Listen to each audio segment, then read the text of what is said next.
Welcome back. You've been working very hard to answer the lesson question, how can inferences help readers understand a poem?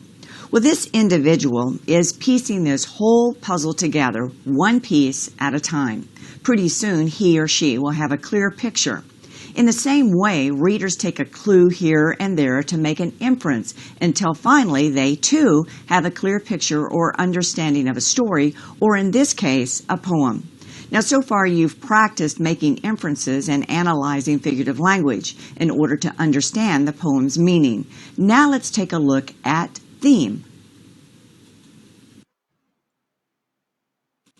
The theme of a text is a message that the text communicates about a topic. So a topic is a lot different than a theme because the topic is the main idea of the story.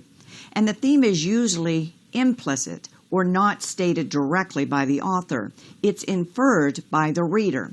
So in this lesson, as a reader, you must consider the poem as a whole to draw conclusions about the meaning or theme of the poem. Now let me model the difference between topic and theme using the fairy tale, The Three Little Pigs. This is the topic. This is the main idea of the fairy tale. The Three Little Pigs is about three pigs who build different types of homes. A wolf tries to destroy their homes to get to the little pigs. Now, there's not a message in that, but after we read the entire fairy tale, we might come up with this theme statement, and this would be the message that this fairy tale conveyed to us. It is better to take your time and build something correctly than to build it quickly and have it fall apart. Now then, in this next task, I want you to sort themes and topics.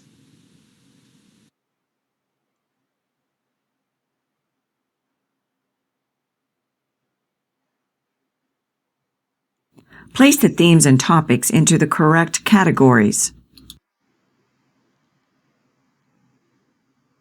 They're already done for you. Don't judge a book by its cover. Money can't buy happiness. Look before you leap are themes. Topics.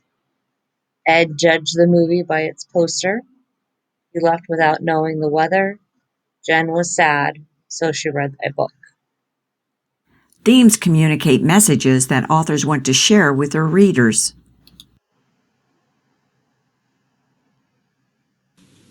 Now we can use text clues and background knowledge to help us draw conclusions about the theme. So in this poem, using the text clues, we know that Grandpa stops the car several times to rescue toads. He goes into the grass on the side of the road to release them. And he says they have places to go too. Now, using our background knowledge, we know it takes time to stop a car, get out, come back, and continue driving. We also know it can be dangerous to go onto the roadside at night in the rain. Now then, you can connect the information and ideas in the first two columns to get closer to the poem's theme. And in so doing, you form the conclusion that Grandpa shows that it is worth the risk and time it takes to help the toads. Now then, I want you to determine the theme of this poem.